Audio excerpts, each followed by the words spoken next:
दोस्तों, आखिर 23 जुलाई की सुबह सुबह ऐसा क्या हुआ जिसे मोदी शाह के लिए बैड न्यूज कहा जा रहा है? आखिर विदेशी मीडिया में किस तौर पर मोदी और शाह विलेन बन चुके हैं और राहुल गांधी विदेशी मीडिया में हीरो की तरह परोसे जा रहे हैं। स्वागत है आप सभी का। आप देख रहे हैं द राजनीति का विशेष सेगमेंट खबर और विश्लेषण। मैं हूं जब्बार खान। दोस्तों, बीते 4 दिनों में जो कुछ आपने देखा और सुना और उसके बाद में सरकार, उससे जुड़े हुए मंत्री और उनके सांसद और उनके पिछलग्गू जिस तरीके की भाषा का प्रयोग कर रहे हैं, वैसे में 23 जुलाई की सुबह सुबह जो खबरें आई हैं उसने मोदी और शाह दोनों को ही एक साथ ये सोचने पर मजबूर कर दिया कि अगर अब नहीं संभले तो फिर सत्ता तो जाएगी ही, आगे लंबे समय तक वापस ना आने की भी गारंटी दे जाएगी। अब आप सोच रहे होंगे सत्ता कैसे जा सकती है? यहां तो भारतीय जनता पार्टी मान लिया 240 सांसद हैं, लेकिन 26-27 सांसदों को तभी जुगाड़ भी कर लिया अलग से, और उनके साथ में पूर्ण बहुमत है एनडीए का। लेकिन दोस्तों, राजनीति यही है। मुझे याद आता है सोनिया गांधी से डॉक्टर सुब्रमण्यम स्वामी जो भी बीजेपी के नेता हैं, उस वक्त उन्होंने, अटल बिहारी वाजपेयी की सरकार थी और एस जयललिता जो कि एआईएडीएमके की चीफ थी और मुख्यमंत्री थी, उनसे और सोनिया गांधी के बीच में कांटे की टक्कर थी। जयललिता को लेकर के सुब्रमण्यम स्वामी सोनिया गांधी के पास पहुंचे। जयललिता ने एनडीए सरकार को सपोर्ट नहीं किया। एक वोट से अटल बिहारी वाजपेयी की सरकार गिर गई थी। मगर दोस्तों, इन तमाम चीजों के बीच में विदेशी मीडिया में मोदी सरकार, प्रधानमंत्री मोदी और अमित शाह और धर्मेंद्र प्रधान को लेकर के जो कुछ लिखा जा रहा है, अगर उस पर जरा भी संजीदा हो जाए ये सरकार, तो ये कहा जा सकता है कि शायद सरकार चलाने के काबिल है, इतनी सोच समझ है उसके पास। मगर शायद ऐसा लगता है विवेक मर चुका है।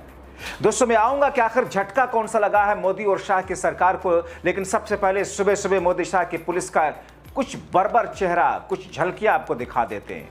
सुबह की अभी पूरी तरह फूटी भी नहीं थी कि पुलिस अपने बदनमा और क्रूर चेहरे के साथ छात्रों पर टूट पड़ी। देखिए, ये है असली चेहरा लोकतंत्र का, इसको कहते हैं असली लोकतंत्र। देखिए बीजेपी सरकार को लग रहा है जैसे ये लोग इमरजेंसी का दौर है। इमरजेंसी को नहीं देखे हैं, लेकिन ये जरूर इमरजेंसी है, एकदम अनडिक्लेयर्ड इमरजेंसी यही है। अनडिक्लेयर्ड इमरजेंसी यही है। अनडिक्लेयर्ड इमरजेंसी यही है।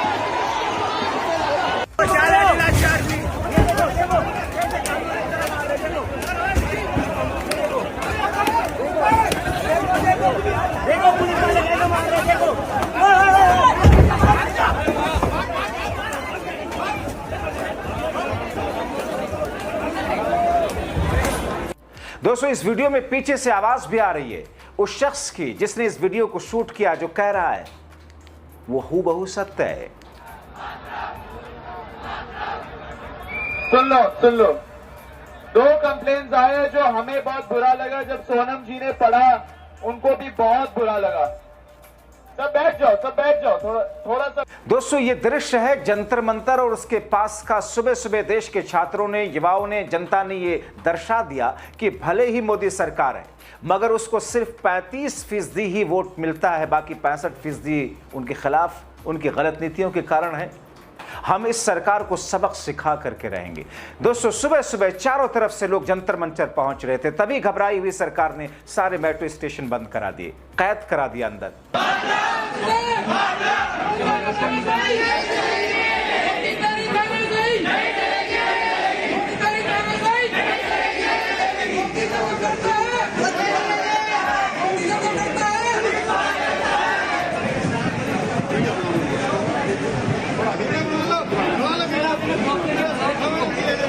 यात्रीगण कृपया ध्यान दीजिए, इस स्टेशन के सारे गेट बंद है, सिर्फ इंटरचेंजिंग की सुविधा उपलब्ध है यहाँ।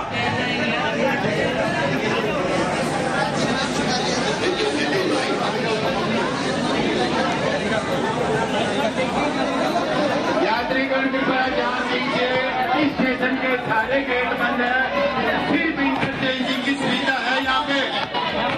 इसी बीच सुप्रीम कोर्ट के वरिष्ठ वकील ने लिखा, सरकार ने जंतर मंतर के आसपास सभी 16 मेट्रो स्टेशन बंद करा दिए। यह भी पता चला कि सीआरपीएफ की कई कंपनियां भी दिल्ली भेजी जा रही। क्या यह और ज्यादा सख्त कार्रवाई की तैयारी है? ऐसी कार्रवाई सिर्फ उस आग को और भड़काएगी जो सरकार ने हमारे युवाओं के प्रति अपने घमंडी व्यवहार से लगाई है। एमपी समेत जाने माने लोगों को जंतर मंतर जाना ही चाहिए। दोस्तों, कल मैंने आपको बताया था कि ऐसी खबरें आई थी कि राहुल गांधी जंतर मंतर पहुंच सकते हैं। इस बीच में बहुत सारे नेताओं के जंतर मंतर आने की खबरें हैं। ऐसा लग रहा है दोस्तों इस बीच में कि गृह मंत्रालय के आदेश पर पुलिस फिर पागल हो गई। सिविल ड्रेस वाले गुंडों के जरिए कैसे लोगों को पिटवा रही है।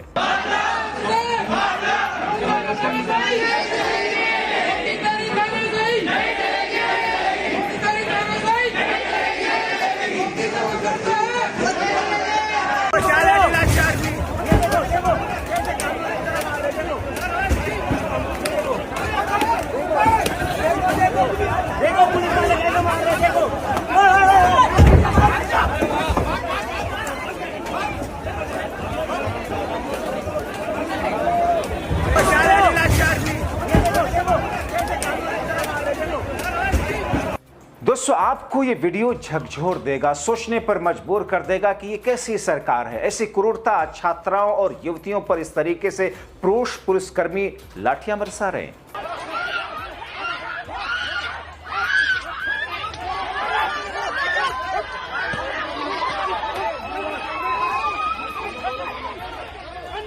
दोस्तों, सरकार को 3 काले कानून प्रधानमंत्री मोदी को माफी मांगते हुए मजबूर होकर के वापस लेने पड़े थे। किसान यूनियन के नेता राकेश टिकैत जंतर मंतर पहुंचे। देश का युवा अपने भविष्य और न्याय के लिए अडिग खड़ा है। जबकि किसान और छात्र एक साथ आते हैं तो सत्ता को झुकना ही पड़ता है। जब तक धर्मेंद्र प्रधान इस्तीफा नहीं दे देते, यह आंदोलन रुकने वाला नहीं है। दोस्तों, हम लेके रहेंगे कि नहीं?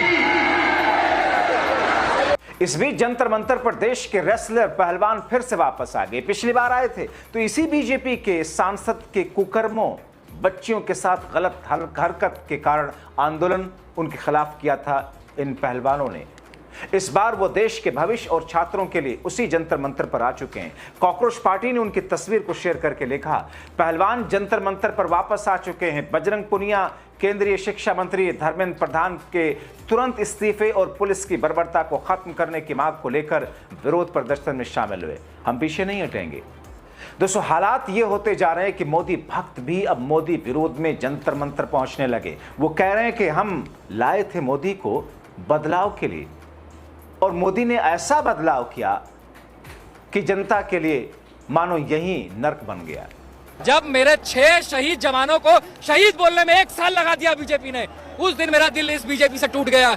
आप कहते हो हिंदुत्व की सरकार, वो 6 के 6 जवान जो शहीद हुए वो 6 के 6 हिंदू थे। अगर आप हिंदू शहीद को शहीद नहीं बोल सकते तो हमें क्या बोलोगे मेरे भाई। और मैं जितने भी कुर्सी पे बैठे हुए हैं, मैं इन सबको बहुत क्लियर बोलना चाहता हूँ।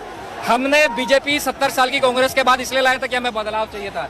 सर, हम वो हैं जिन्होंने 800 साल गुलामों को, मुगलों को छेड़ के उनकी गुलामी नहीं ली, 250 साल ब्रिटिशर्स के साथ बैठ के उनकी गुलामी नहीं ली, 70 साल कांग्रेस के राज के बाद कांग्रेस की गुलामी नहीं ली। आप तो सर 15 साल के आए हो। बस देश को गुलाम मत बनाने की कोशिश करो, देश आजाद हो चुका है। अब दोस्तों, सवाल यह है कि सुबह सुबह ये सब चीजें देखने को मिली तो फिर आगे क्या? आज का दिन काफी महत्वपूर्ण है क्योंकि संसद में इंडिया गठबंधन की प्लानिंग कुछ और ही है। राहुल गांधी और पूरा इंडिया गठबंधन एक नए प्लान के साथ संसद में सरकार के खिलाफ में खड़ा हो रहा है। ऐसे में अस्पताल से सोनम वांगचुक ने सरकार के लिए जो संदेश भेजा, उस पर सरकार को शर्म होगी तो डूब मरेगी, छात्रों की बातें मान लेगी। क्या कहा सोनम वांगचुक ने, सुनिए। नमस्कार साथियों, मैं अभी भी ज़िंदा ही हूँ। ये 25वां दिन है मेरे अनशन का। 25वें दिन तक लगभग मेरा 11 किलो वज़न कम हुआ है और काफ़ी मांसपेशियाँ कम होने लगी हैं, मगर ठीक ही हूँ। कल मैं रात को यहाँ गुड़गांव के एक निजी अस्पताल में लाया गया हूँ सफदरजंग से, और मैं दाद देना चाहता हूँ उन सभी छात्रों को जिन्होंने इतने शांतिपूर्ण तरीके से खुद पर लाठियाँ खाते हुए वापस कोई हमला ना करते हुए, हालांकि बहुत उकसाने पर भी और कुछ तत्वों को पत्थर फेंकने के लिए लाए जाने पर भी आपने सब्र से काम लिया।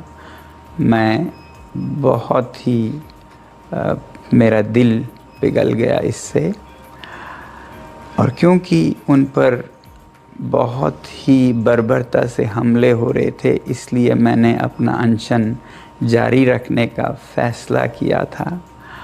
अब भी मेरे पास बहुत से नेतागण आए अनशन तोड़ने की अपील के साथ, जिसमें शासक दल के मंत्री भी आए और सांसद लगभग 65 के हस्ताक्षर और यहाँ आकर अपील कर रहे हैं कि मैं अनशन तोड़ूं और वापस देश सेवा में लग जाऊं। मैं खुद भी ऐसा ही करना चाहता हूं। मेरे लिए मेरा काम बहुत ज़रूरी है, मगर मैं सरकार से विनती करता हूं कि वो और ऐसे ताकत बल का प्रयोग न करें बच्चों पर, और दूसरी बात, उन पर आरोप और एफआईआर जिससे कि उन्हें सताया जा सके जेल या पुलिस द्वारा, ये न करने की मुझे आश्वासन चाहिए। और वो आश्वासन अगर जल्द मिल जाए तो मैं आप सबके और जो नेतागण यहाँ पर आए उनकी बातों का इज़्ज़त करते हुए अनशन आज ही तोड़ूंगा। मगर अगर ऐसा कोई आश्वासन नहीं आए तो बदकिस्मती से मुझे ये अनशन जारी रखना पड़ेगा। जय हिंद। दोस्तों, ऐसी स्थिति में इन तमाम कड़ियों को जोड़ करके आप क्या कहेंगे? लेकिन कुछ भी कहें, आप जागरूक रहें, अपने अधिकारों को पहचानें, कमेंट करें।